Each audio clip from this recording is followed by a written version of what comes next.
என்றைக்குமே நம்ம வாழ்க்கையில் அடுத்தவங்களை பார்க்கக்கூடாதுங்க. அப்படி அடுத்தவங்களை நம்ம பார்த்தோன்னா நமக்குள்ளேயே கம்பேரிசம்ங்கிறது ஒன்று வரும், பொறாமை குணம் வரும். இந்த மாதிரி எல்லா குணங்களும் நம்மளை அறியாமையே வருங்க. அடுத்தவங்கள வாழ்க்கையில் நம்மளை பார்த்தாலே நம்ம வாழ்க்கை அவுட்டுன்னு தான் சொல்லணும். இன்றைக்கி நம்ம பார்க்கக்கூடிய ஒரு ஜென் கதையுமே அதுக்கு உண்டான கதை தான். நான் உங்கள் Saranya. Welcome to AK talks. ஒரு ஊரில் ஒரு ராஜா ஒருத்தர் இருக்காருங்க. இந்த ராஜா மற்ற நாட்டை ஆளக்கூடிய ராஜா மாதிரி கிடையாதுங்க. இந்த ராஜாவுக்கு கொஞ்சம் மூட நம்பிக்கை அதிகம். அதாவது யார் என்ன சொன்னாலுமே உடனே அதில் என்ன உண்மை இருக்கா பொய் இருக்கா அப்படிங்கிறத விசாரிக்காமையே உடனே நம்பிடுவாருங்க. இந்த நாட்டிலேயே ஒரு சமையல்கார் ஒருத்தர் இருக்கார். இந்த சமையல்கார் அந்த ஊருக்கே நல்லா சமைக்கிறாருங்க. அப்படி இருக்கிறப்ப ராஜா அது ஒரு நாள் கேள்விப்படுறாரு. அவருடைய சமையலையுமே ராஜா சாப்பிட்டு பார்க்குறாரு. ராஜாவுக்கு இந்த சமையல்காரரோட சமையல் ரொம்ப பிடிச்சி போகவே ராஜா தன்னுடைய அரண்மனையில் இந்த சமையல்காரரை நிரந்தரமாக வேலைக்கு அமர்த்துறாருங்க. அப்படி இருக்கிறப்ப இந்த சமையல்காரர் பல வருடங்களாக இந்த அரண்மனையிலே ராஜாவுக்கு சமைச்சு போட்டுக்கிட்டு இருக்காரு. ஆனால் இந்த சமையல்காரர் கொஞ்சம் தந்திரக்காரருங்க.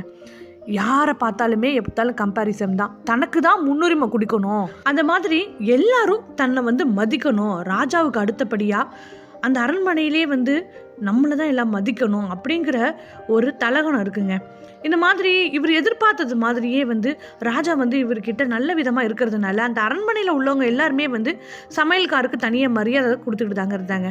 ஆனால் அதே அரண்மனையில் ஒரு தச்சர் ஒருத்தர் இருக்காருங்க. தச்சருங்கிறப்ப ஒரு கார்பெண்டர். அந்த அரண்மனையில் உள்ள கதவு இந்த மாதிரி எல்லாத்தையுமே வேலை பார்க்கக்கூடிய ஒரு ஆளுங்க. இவர் அதே அரண்மனையில் ரொம்ப காலமாக இருந்துகிட்டு இருக்காரு. ஆனால் இவர் யாரையுமே அந்த அளவுக்கு மதிக்க மாட்டாருங்க. தான் உண்டு தான் வேலை உண்டுன்னு இருப்பார். ஒரு பாவமுமே அறியாத இந்த தச்சரை சமையல்காரருக்கு பிடிக்கிறது இல்லைங்க.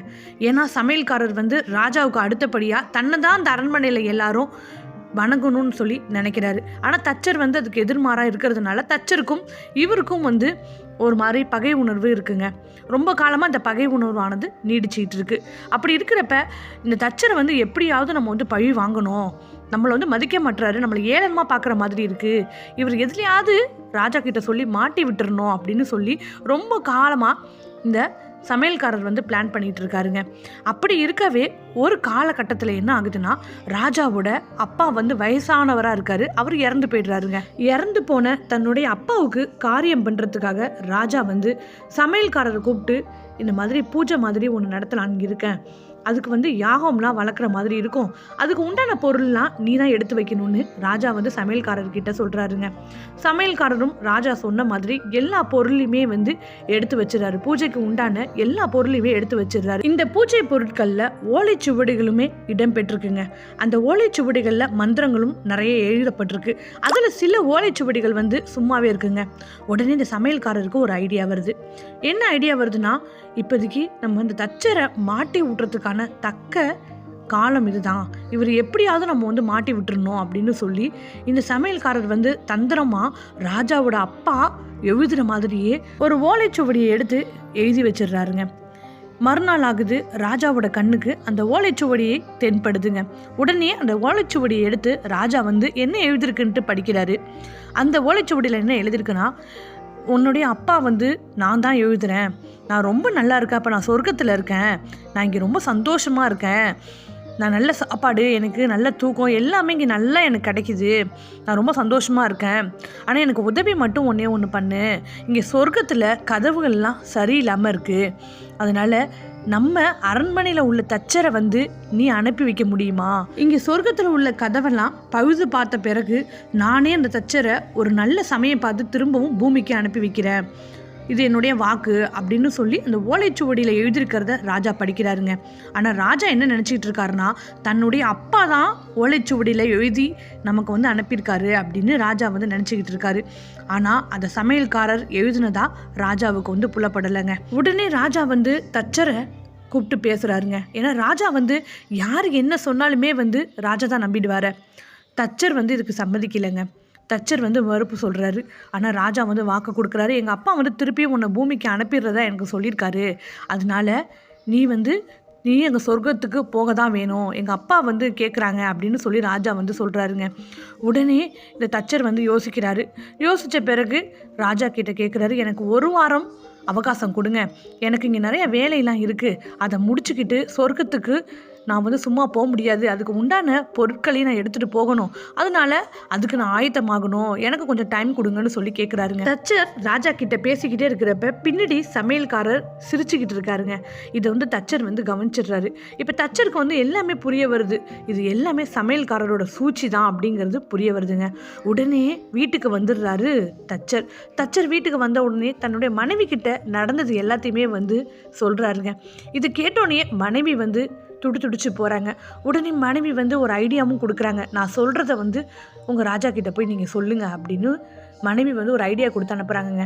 உடனே இந்த தச்சரும் வந்து இப்போ ராஜா கிட்ட வந்துடுறாரு. ராஜா கிட்ட வந்து நீங்கள் என்னை எப்படி சொர்க்கத்துக்கு அனுப்ப போகிறீங்க அப்படின்னு சொல்லி இப்போ தச்சர் வந்து கேட்குறாருங்க. நான் சம்மதிக்கிறேன், சொர்க்கத்துக்கு போகிறதுக்கு நான் சம்மதிக்கிறேன், என்னை எப்படி நீங்கள் அனுப்ப போகிறீங்கன்னு எனக்கு சொல்லுங்கள் அப்படின்னு சொல்லி இப்போ வந்து தச்சர் வந்து கேட்குறாருங்க. உடனே ராஜா வந்து சொல்கிறாரு, ஒன்றும் இல்லைப்பா, ஒரு தீ மூட்டுவேன், அந்த தீயில் நீ வந்து இறங்கணும், உன்னோட உடல் வந்து பிரிஞ்சு நேராக சொர்க்கத்துக்கு போயிடுவேன், எங்கள் அப்பா வந்து ஒன்று அழைச்சிட்டு போயிடுவாங்க. இப்போ நம்ம தீ மூட்டக்கூடிய இடம் கூட நம்ம அரண்மனைக்கு பின்னாடி உள்ள இடத்துல தான் தீ மூட்ட போகிறோம், அங்கே நிறைய புதர்கள் கூட இருக்குது அப்படின்னு சொல்லி ராஜா சொல்கிறாருங்க. இது எல்லாத்தையுமே வந்து திரும்பவும் தன்னுடைய மனைவி கிட்ட தச்சர் சொல்கிறாரு. உடனேயே தன்னுடைய மனைவியை அணைச்சிக்கிட்டு தச்சர் வந்து அரண்மனைக்கு பின்னாடி தீ மூட்டக்கூடிய இடத்துல போய் பார்க்குறாரு. அங்கே நிறைய புதர்கள் இருக்குங்க. இப்போ வந்து அவங்க மனைவி வந்து ஒரு ஐடியா கொடுக்குறா. என்ன ஐடியா கொடுக்குறான்னா, இங்கேருந்து நம்ம வந்து ஒரு சுரங்கம் மாதிரி நம்ம வீட்டுக்கு தோண்டிடுவோம், இந்த புதர்லேருந்து இந்த வழி வந்து நேராக நம்ம வீட்டுக்கு போகும் அப்படின்னு சொல்லி தன்னுடைய மனைவி வந்து ஐடியா கொடுக்குறாங்க. உடனேயே வந்து ஐடியாவை உடனே வந்து செயல்படுத்த ஆரம்பிக்கிறாங்க. 2 பேரும் சேர்ந்து அந்த புதர்லேயே நிறைய சுரங்கப்பாதை மாதிரி தோண்டிக்கிட்டே வராங்க. கரெக்டாக தோண்டி தன்னுடைய வீட்டுக்கிட்ட வந்து தச்சர் நிப்பாட்டிடுறாருங்க. இப்போ வந்து ஒரு சீக்ரெட் பாதை மாதிரி இருக்குது. அந்த தீ மூட்டக்கூடிய இடத்துலேருந்து அவங்க வீட்டுக்கு ஒரு சுரங்கப்பாதை வந்து 2 பேரும் அமைச்சு வச்சிடுறாங்க. இந்த மாதிரி ராஜா சொன்ன கெடுவும் முடிஞ்சு போகுது. அன்றைய நாள் வருதுங்க. இப்போ தச்சரை வந்து கூப்பிட்டுட்டு வராங்க. அந்த இடத்துல வந்து தீ மூட்டுறாங்க. தீயில் வந்து தச்சரை வந்து இறக்குறதுக்கு எல்லாரும் வந்து ரெடியாக இருக்காங்க. ஆனால் அப்போதைக்கு என்ன ஆகுதுன்னா, தச்சர் வந்து நிறைய மூலிகை பொடியை வந்து கிட்ட வச்சுருக்காருங்க. இப்போ தச்சர் வந்து அந்த பொடியை எடுத்து கரெக்டாக தான் தீயில் இறங்குறப்ப அந்த தீ மேலே அந்த பொடியை தூவுறாருங்க. தூகுனோடனே என்ன ஆகுதுன்னா, அந்த தீ வந்து ஃபுல்லாக இந்த பொடியை தூகுன நாளைக்கு புகைமூட்டமாக மாறிடுதுங்க. எங்கே பார்த்தாலுமே புகைமூட்டமாக மாறினோடனே ராஜாலேருந்து அங்கே உள்ள காவல் படையிலேருந்து சமையல்காரர்லேருந்து யாருக்குமே ஒன்றுமே கண்ணுக்கு ஒன்றுமே புலப்படலை. வெறும் புகை மட்டுமே வந்து புலப்படுது. இப்போதைக்கு தச்சர் வந்து நேராக அந்த தீயில் இறங்காமல் தீக்கு பக்கத்தில் தோண்டி வச்சிருக்க பாதாள குழியில் இறங்கி நேராக வீட்டுக்கு வந்துடுறாருங்க. ஆனால் கொஞ்ச நேரத்துக்கு அப்புறம் அந்த புகை மண்டலம் எல்லாமே வந்து சரியாகிடுது. அங்கே உள்ளவங்க எல்லாமே வந்து தச்சர் வந்து இறந்துட்டாரு, அது தீயில கருகி இறந்துட்டாரு அப்படின்னு சொல்லி எல்லாருமே நினச்சிடுறாங்க. நினச்சிட்டு அந்த இடத்த விட்டு கிளம்பி போயிடுறாங்க. ஆனால் தச்சருக்கும் தச்சருடைய மனைவிக்கு மட்டும்தான் அங்கே என்ன நடந்ததுன்னு தெரியும். இப்போ மறுநாள் ஆகுது. தச்சருடைய மனைவி வந்து அங்கே உள்ள அந்த தோண்டிருக்காருல குழி, அது எல்லாத்தையுமே வந்து அடைச்சிடுறா. இப்போ வீட்டுக்கு வந்த உடனே தன்னுடைய கணவருக்கு ஒரு தனி ரூம் ஒன்று, சீக்ரெட் ரூம் ஒன்று ஒதுக்கிடுறாங்க. அந்த ரூம்லேயே தன்னுடைய கணவருக்கு சாப்பாடுலேருந்து எல்லாமே கொண்டு போய் அங்கே கொடுத்துட்றா. இப்படியே 1 வருட காலம் வந்து ஓடி போகுது. ஆனால் இடப்பட்ட காலத்தில் சமையல்காரர் மட்டும் அப்பப்போ வந்து நோட்டம் விட்டுறதுக்காக வராருங்க. அவரையுமே வந்து திட்டி தச்சருடைய மனைவியை வந்து அனுப்பிடுறா. இப்படியே 1 வருட காலம் வந்து ஓடி போகுது. ஒரு நாள் என்ன ஆகுதுன்னா, இந்த தச்சர் வந்து ராஜா முன்னாடி போய் நிற்கிறாரு. ஆனால் ராஜாவுக்கு வந்து அடையாளமே தெரியல. ஏன்னா 1 வருட காலம் வந்து தச்சர் வந்து அந்த ரூம்லேயே வந்து இருந்த காரணத்தால் நல்ல வெள்ளையாக போய்டுறாருங்க. உடலும் வந்து நல்லா பருத்து போயிடுது. ராஜாவால் அடையாளமே தெரியல. ராஜா நீ யாருன்னு கேட்குறாரு. தச்சர் உடனே நான் தான் தச்சர், என்ன உங்களுக்கு அடையாளம் தெரியலையா? 1 வருஷமாக நான் சொர்க்கத்தில் இருந்ததுனால எனக்கு அங்கே ராஜா மரியாதை, நல்ல சாப்பாடு, நல்ல கலரும் நான் வந்து ஆயிட்டாங்க உள்ள கவனிப்பில் அப்படின்னு சொல்கிறாரு. உடனே ராஜா வந்து எங்கள் அப்பா எப்படி இருக்காரு அங்கே சொர்க்கத்தில் அப்படின்னு கேட்குறாரு. தச்சரும் உங்கள் அப்பா அங்கே ரொம்ப சந்தோஷமாக இருக்காரு, ஆனால் ஒரே ஒரு குறை மட்டும் உங்கள் அப்பாவுக்கு, அங்கே சாப்பாடுகள் சொர்க்கத்தில் சூப்பராக இருக்குது, இருந்தாலும் நம்ம நாட்டுடைய சமையல்காரரோட கைப்பக்குவம் மாதிரி அங்கே இல்லை, நம்ம சமையல்காரரை தான் வந்து மன்னரும் அங்கே விரும்புகிறாரு, அதனால வந்து அனுப்பி வைக்க சொல்கிறாரு, நான் போய் சொல்கிறேன்னு நான் சொல்லிட்டு வந்துட்டேன் அப்படின்னு தச்சர் சொல்கிறாருங்க. இதை கேட்ட ராஜாவுக்கு வந்து எங்கள் அப்பாவுக்கு வந்து சமையல்காரர் தான் தேவைப்படுறாரா, உடனே சமையல்காரர் வந்து நான் அனுப்பி வைக்கிறேன் அப்படின்னு சொல்லி ராஜாவும் வந்து முடிவெடுக்கிறாருங்க. இப்போ ராஜா வந்து சமையல்காரரை கூப்பிட்டு எங்கள் அப்பாவுக்கு வந்து உன்னுடைய கைப்பக்குவம் தான் ரொம்ப பிடிச்சி போயிருக்கான், தச்சர் வந்து சொர்க்கத்துலேருந்து வந்துட்டாரு அப்படின்னு சொல்கிறாருங்க. இது கேள்விப்பட்ட சமையல்காரருக்கு வந்து இறந்து போன ஒரு நபர் வந்து எப்படி உயிரோடு வந்திருக்க முடியும் அப்படின்னு சொல்லி யோசிக்கிறாரு. இருந்தாலும் சமையல்காரருக்கு வந்து இப்போ தான் செஞ்சது வந்து தனக்கே திருப்பி வருது அப்படின்னு சொல்லி தன்னுடைய குற்றத்தையுமே வந்து உணர்ந்து பார்க்குறாருங்க. இப்போ தீயை மூட்டுறாங்க. தீயை மூட்டி இந்த சமையல்காரரையுமே வந்து தீயில் இறக்குறாங்கங்க. ஆனால் சமையல்காரருக்கு வந்து அதுலேருந்து எப்படி எஸ்கேப் ஆகணும்னு தெரியலை. சமையல்காரருமே இப்போ தீக்கு வந்து இரையாடுறாரு. இந்த கதையிலேருந்து நம்ம ஒன்றே ஒன்று தாங்க தெரிஞ்சுக்கணும். நமக்கு இறைவன் வந்து நல்ல வாழ்க்கையை வந்து அமைச்சு கொடுத்துருக்காருங்க. நம்ம வாழ்க்கையை நம்ம வாழ்க்கையை மட்டும் பார்த்து வாழ்ந்தோன்னா நம்ம வாழ்க்கையில் நிச்சயம் நமக்கு வந்து மன அமைதியிலேருந்து எல்லாமே நமக்கு வந்து கிடைக்குங்க. அதை விட்டுட்டு நம்ம வந்து அடுத்தவங்களோட வாழ்க்கையை பார்த்தோன்னா நம்ம வாழ்க்கையில் நிம்மதிங்கிறது நிச்சயம் தொலைஞ்சு போகுங்க. மன அமைதியுமே இங்கே இருக்காதுங்க. இது வரைக்குமே இந்த கதையை பொறுமையாக கேட்டவங்க எல்லாருக்குமே கோடான கொடி நன்றிகள். இந்த கதை உங்களுக்கு ரொம்ப பிடிச்சிருந்துச்சுன்னா வீடியோக்கு ஒரு லைக் கொடுங்க. அண்ட் இது வரைக்கும் சேனலை யாராச்சும் சப்ஸ்கிரைப் பண்ணாமல் இருந்தீங்கன்னா சேனலையும் சப்ஸ்கிரைப் பண்ணுங்கள். தேங்க்யூ.